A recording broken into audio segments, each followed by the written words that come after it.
On the island of Okinawa, 5,000 miles from San Francisco, the earth shook from a fearful pounding by our ships and planes.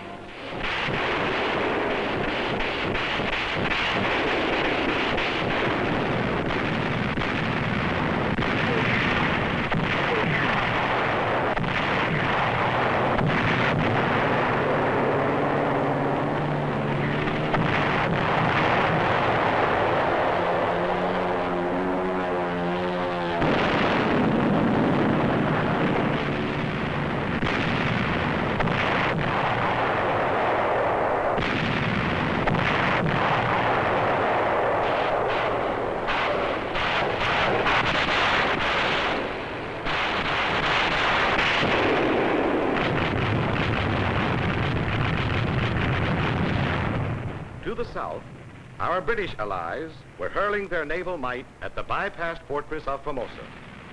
They were raking Sakashima with shell and bomb. England's greatest battleships and newest carriers were there, screening us on the south, paying off with pleasure an old debt to Nippon.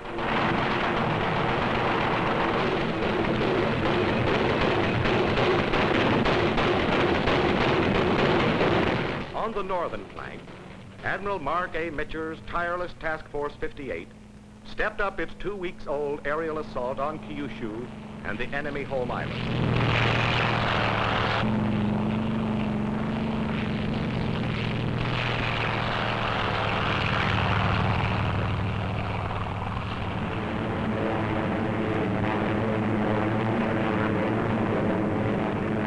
It was the 4th of July in reverse, on Japanese shipping, harbors, airfields, factories.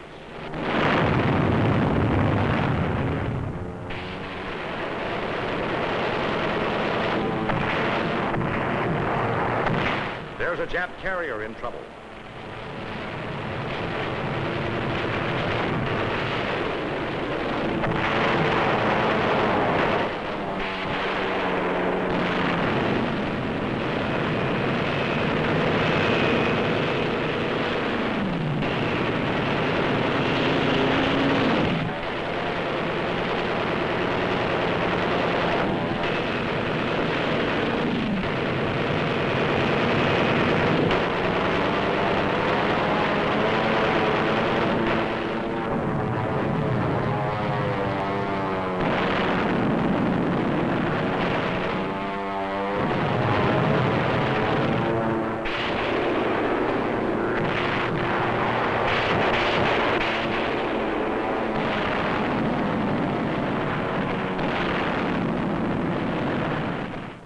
Men of the Navy, 400,000 men, called it Love Day.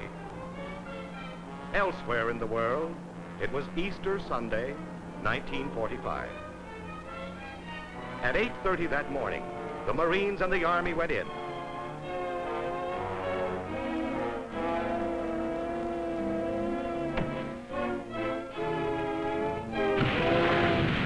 "100,000 Yanks were rattling the lock on Japan's front door. They were plowing sacred soil with American boots, tractors, tanks.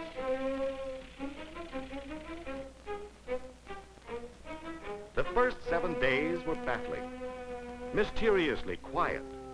Ashore, Army and Marines pushed steadily forward, looking for an enemy which had vanished. On the 1,400 ships supporting the invasion, men waited at their battle stations and waited. We knew the blow would come, but how and when?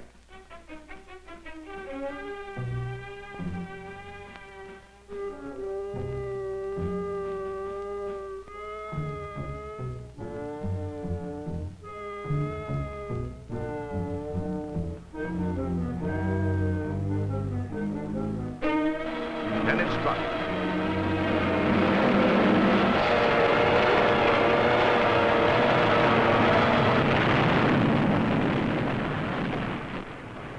They call it kamikaze, meaning the divine tempest. We call them suicide planes, manned by pilots wearing the ceremonial red sash of the kamikaze corps. They specialize in one-way trips. Their destination, the deck or hull of any American ship onto which planes, bombs, burning gasoline, and red-sashed pilot can crash.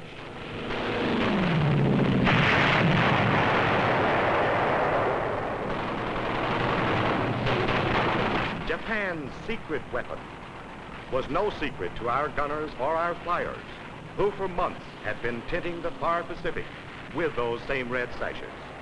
But now, to meet our latest challenge, our deepest rust, there rose every plane that could fly, new or old, from the very heart of Japan itself.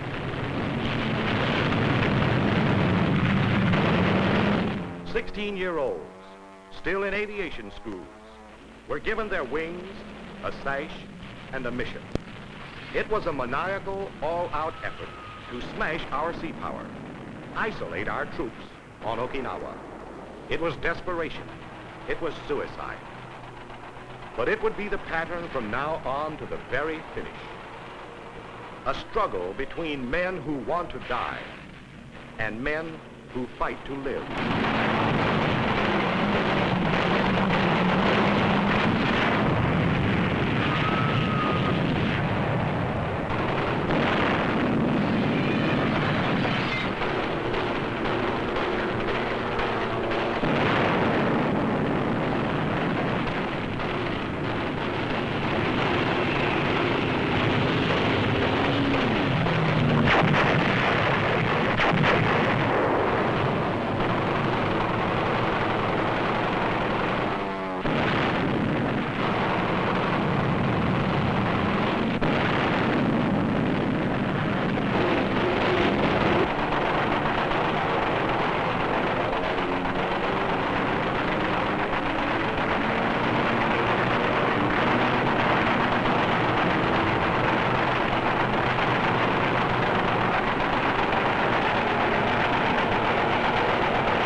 By night it went on.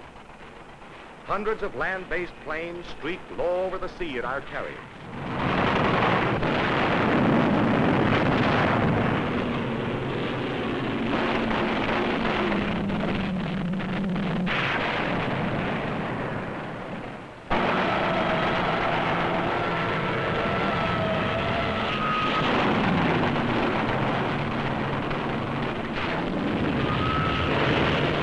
They dove out of the dawn.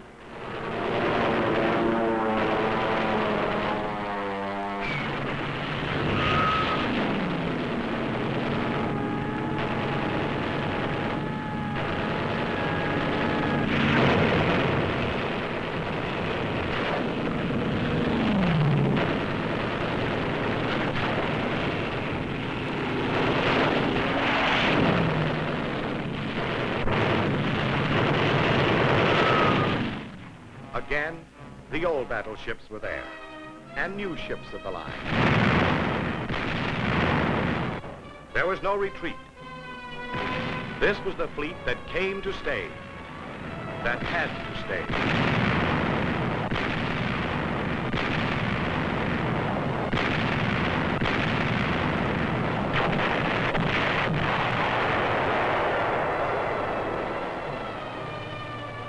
Had to stay because the men that the Navy landed needed tons of steel from Navy guns. Even as we beat off fresh waves of Jap planes overhead, the big guns of the fleet smashed enemy strongholds miles away.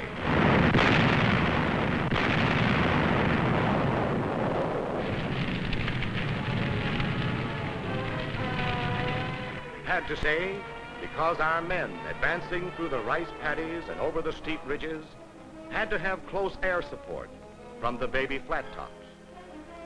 In the air control room aboard the command ship, strike upon strike was ordered.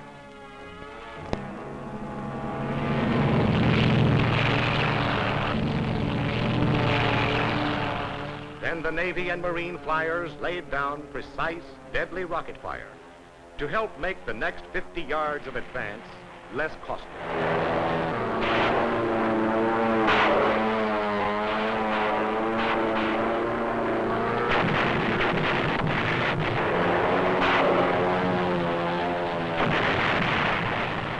This was the fleet that had to stay because always the stream of supplies to those troops must be steady and huge. A bridge of ships was thrown across the Pacific to bring our men more food, more medicine, more ammunition. And waiting at the end of the longest supply route in any war were the kamikazes.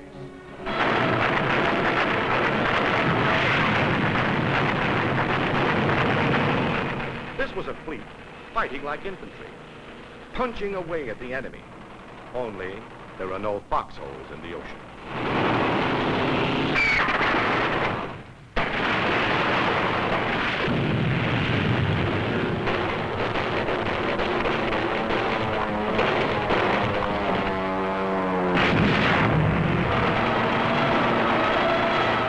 March 18th to the 21st, 556 Japanese planes destroyed.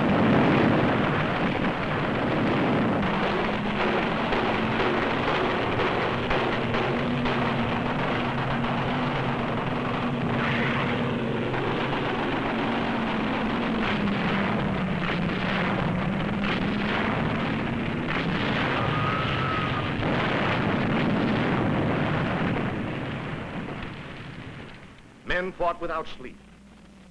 Some fought with guns. Some with axes, torches. Some with fire-smothering foam.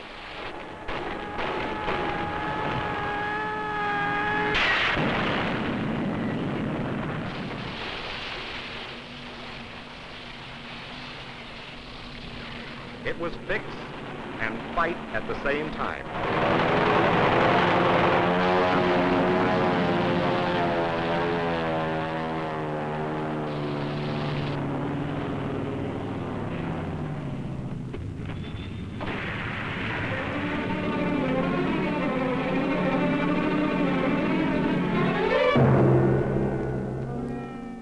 Many fell at their battle stations, and some were buried.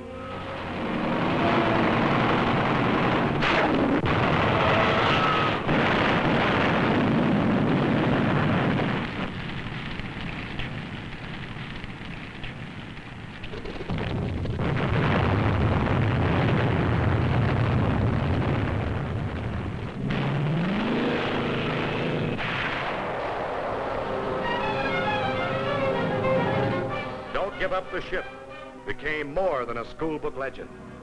It became a fact of life.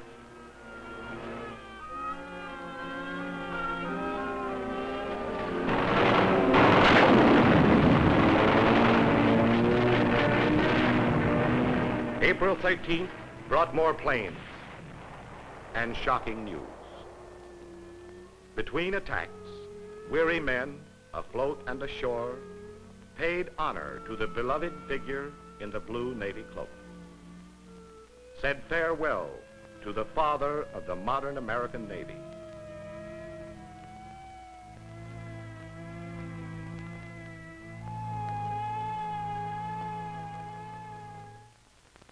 Then they turned and met the next assault. During 3 fabulous months, thousands of aircraft were hurled against our ships. But only 10% ever slipped through our air patrol. Yet the siege by air went on.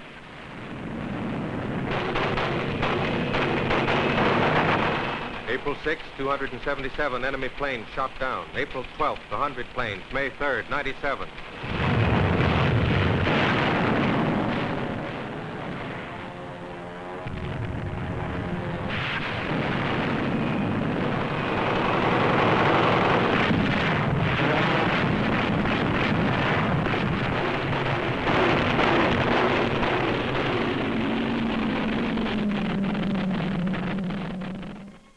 In the early gray hours of the morning watch on May 9th, the great news came. VE Day in Europe. It came first to the lookouts, to the men who stand guard while the others sleep. Men were glad and grateful. Home seemed a little nearer. But for now, VE Day was simply the 1,247th day of our Pacific War. From the rolling decks of our carriers, the fighters rose once again to meet the enemy.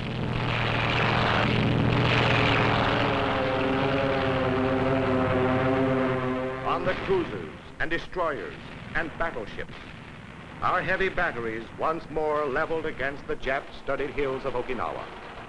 The barking 20s and 40s sent streams of fiery lead into the world's last alien sky. May 12th, 164 Jap aircraft down.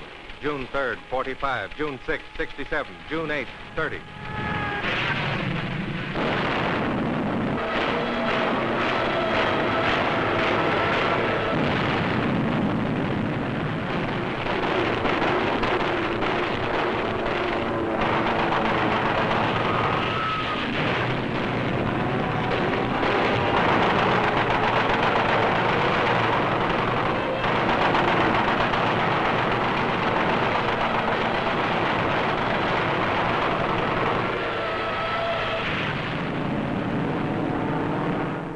Week after vicious week, the most devastating air-sea battle of all time wore on. The Japanese paid with their Air Force, with their newest ships, 4,232 planes.